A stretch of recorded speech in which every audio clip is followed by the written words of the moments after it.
हाय दोस्तों, कैसे आप लोग। मैं उम्मीद करता हूं आप लोग ठीक होंगे। ये वीडियो देख करके आपको समझ में आ गया होगा। अगर आप अरबी जानते हैं अच्छी तरह तो आप समझ गए होंगे कि गाड़ी को किस लिए रोका जा रहा है और क्या क्या उसका जुर्माना लगाया जा रहा है। आगे अगर आप कोई बच्चे को सीट पे बैठाए हुए हैं तो आपको जुर्माना लगाया जाएगा। सऊदी अरब का ट्रैफिक का नियम है, ठीक है। अगर आप ये जो सेफ्टी बेल्ट होता है वो नहीं लगाते हैं और ऐसे ही गाड़ी ड्राइव करते हैं तो भी आप पे जो जुर्माना है वो लगाया जाएगा, ठीक है।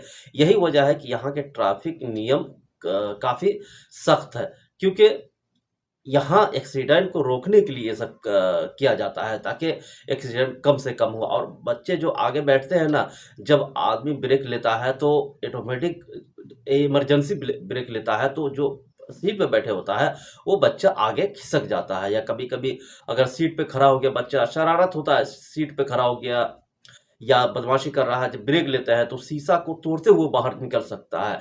तो यही वजह से बच्चे को मना करता है कि आगे के सीट पे बच्चे को न बैठाए। और यही वजह से यहाँ के जो ट्रैफिक नियम है ये मना करता है और मुखालफा मारता है, जो जुर्माना है वो मारता है, ठीक है। अब आते हैं दोस्तों उस खबर पे जो खबर अहम है हम लोग के लिए। सऊदी अरब में कोई भी अगर आता है ना दोस्तों, उसके मन में एक दो सवाल जरूर होता है। उनको ये लगता है यार अपने मर्जी से किसी तरह से अगर मैं नौकरी बदल सकूं तो कोई अच्छा जगह मैं नौकरी पकड़ सकूं। जिस कंपनी में आया है या जिस कफील में आया है ये ठीक नहीं है यार, ये पैसा नहीं देता है, इसके बारे में लोग तरह तरह की बातें कर रहे हैं। कंपनी के अंदर ये कंपनी इस तरह है और बहुत सारे कंपनी है भी इस तरह से, सैलरी नहीं देता है, ड्यूटी ज़्यादा करवाता है और जो जितना इंसान का वेट होता है उससे ज़्यादा वेट उठवाता है। काफ़ी सारी चीज़ें। आप अगर आरामको में काम करते हैं तो आरामको का तो खैर अलग मसला, आरामको में सेफ्टी ज़्यादा है, प्रोटेक्शन ज़्यादा है। वहाँ पे आपको जो आपका जिस्म का वज़न है उससे ज़्यादा सामान नहीं उठवाएगा। 25 किलो 20 किलो तक सामान उठवाता है वहाँ पे। अगर पाइपलाइन में काम करते हैं तो आपको पता होगा, चूँकि पाइपलाइन में वज़न ज़्यादा उठवाना पड़ता है। चूँकि रीगर कभी नहीं है तो खुद से भी करना पड़ता है, रीगर है तो ठीक है चलो सपोर्ट कर देता आदमी, लेबर है सपोर्ट कर देता है, या आप लोडिंग अनलोडिंग का काम करते हैं तो भी आपको वज़न उठाना पड़ेगा, ठीक है। तो इस तरह से होता है। कंपनी में बहुत सारे ऐसे कंपनी है जो मुझसे है, जिसको मैं जानता हूँ, जो 3-3 महीना 6-6 महीना पगार नहीं देता है।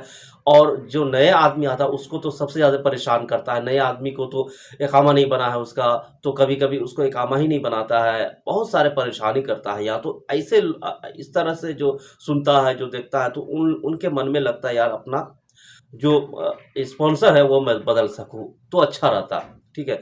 अब ये नियम लागू हो गया दोस्तों, ये नियम को लागू किया है यहाँ के सरकार ने, ठीक है। ये नियम इसलिए लागू किया गया है कि जो कफाला सिस्टम है उसको हटा दिया गया। हालांकि नवंबर में ही हट गया था लेकिन लागू अब हो गया है, ठीक है।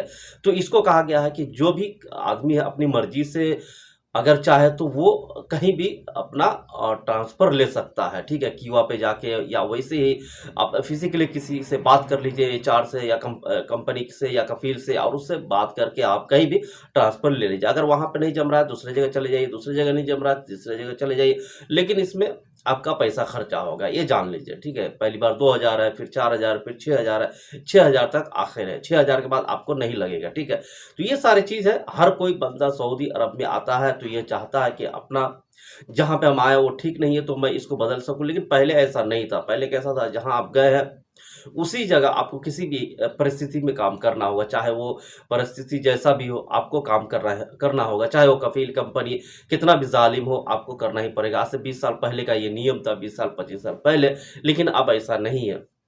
उसके बाद देखा आप 2017-16 में, 2016 से लेकर 17 तक तो लेबर कोड भी बन गया था। लेबर कोड भी यहाँ कायम किया गया, रियाद में, जद्दा में, दमाम में, कई जगह लेबर कोड को डाला गया। इससे क्या होता है कि लेबर कोड पहले था नहीं, तो लेबर कोड को डाला गया कि उस जो यहाँ के लेबर है अपना समस्या बता सके, अपना समस्या के लिए लड़ सके, अपने हक के लिए लड़ सके। तो ये सारा चीज़ किया गया, ठीक है। अब इस पे जो खबर आई है दोस्तों, वो खबर ये है कि आप अपना स्पॉन्सरशिप बदल सकते हैं। आइए आपको मैं खबर बता दूं, उससे पहले चैनल को सब्सक्राइब जरूर कर लीजिएगा और दोस्तों के साथ शेयर कर दीजिएगा, ताकि उनको पता चल जाए कि स्पॉन्सरशिप बदलने का नियम बदल चुका है, ठीक है। और जो भी नियम है वो बदल चुका है, और कई सारे जो कानून आते हैं या खबरें आती है उनको भी शेयर किया कीजिए, ठीक है दोस्तों। सऊदी अरब में काम कर रहे भारतीय कामगारों के लिए अच्छी खबर है दोस्तों। सऊदी अरब में प्रवासी मजदूरों को लेकर आज से नियम में बदलाव किया गया है, ये जान लीजिए, जिसका वहां काम कर रहे लाखों भारतीय कामगारों का फायदा मिलेगा। अब सऊदी अरब में भारतीय कामगारों समेत 1 करोड़ से अधिक प्रवासी मजदूर अपनी मर्जी से नौकरी बदल सकेंगे, साथ ही अपनी मर्जी से अपने देश आ जा सकेंगे। ये भी एक समस्या है कि हम अपनी मर्जी से अपना देश नहीं जा सकते हैं, ठीक है। अब लेकिन जा सकते हैं, ठीक है। सऊदी अरब ने पिछले साल नवंबर में ही कफाला सिस्टम में बदलाव कर दिया।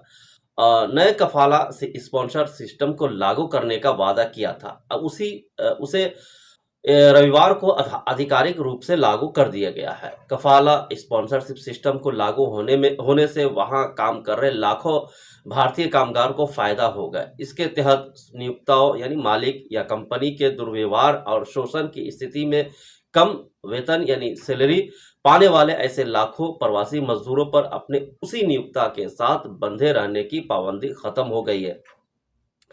सऊदी अरब के मानव संसाधन और सामाजिक विकास मंत्रालय ने कहा कि इन सुधारों के तहत विदेशी कर्मचारियों को एक जगह से दूसरी जगह काम करने, नौकरी छोड़ने, देश में फिर से प्रवेश करने और अपने नियोक्ता की सहमति के बिना अंतिम निकासी वीजा सुरक्षित करने की अनुमति दी जाएगी। इन सुधारों के लंबे समय से जरूरत महसूस की जा रही थी। इस पे हम एक वीडियो भी बनाया था कफाला सिस्टम पे। मजदूर सीधे तौर पर सरकारी सेवाओं के लिए आवेदन कर सकेंगे। कंपनी के मालिकों के साथ जो भी कॉन्ट्रैक्ट होगा उसे ऑनलाइन रखा जाएगा। बता दें कि इससे पहले बिना कंपनी की अनुमति के प्रवासी मजदूर ऐसा नहीं कर सकते थे और ज्यादातर मामले में वीजा का डर दिखाकर मजदूरों का शोषण किया जाता था। ये होता था सऊदी अरब के अंदर, कंपनी और कफील दोनों करता था, ठीक है। सऊदी अरब के मानव संसाधन मंत्रालय के उप मंत्री यानी अब्दुल्ला बिन नसीर कहा है कि हम देश में एक बेहतर श्रम बाजार बनाना चाहते हैं और साथ ही मजदूरों के लिए काम के माहौल को भी बेहतर बनाना चाहते हैं। श्रम कानूनों में इन बदलावों से विजन 2030 के उद्देश्यों को हासिल करने में मदद मिलेगी।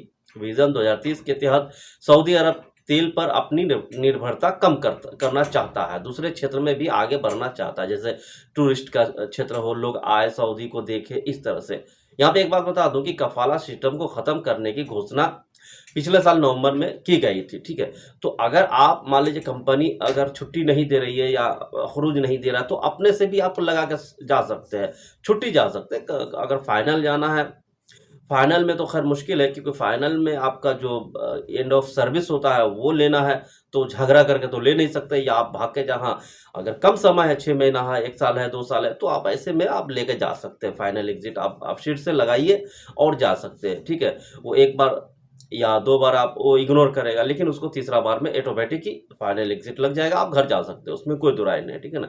तो ये सारी अपडेट्स ही दोस्तों मिलते हैं नेक्स्ट वीडियो में। Thank you.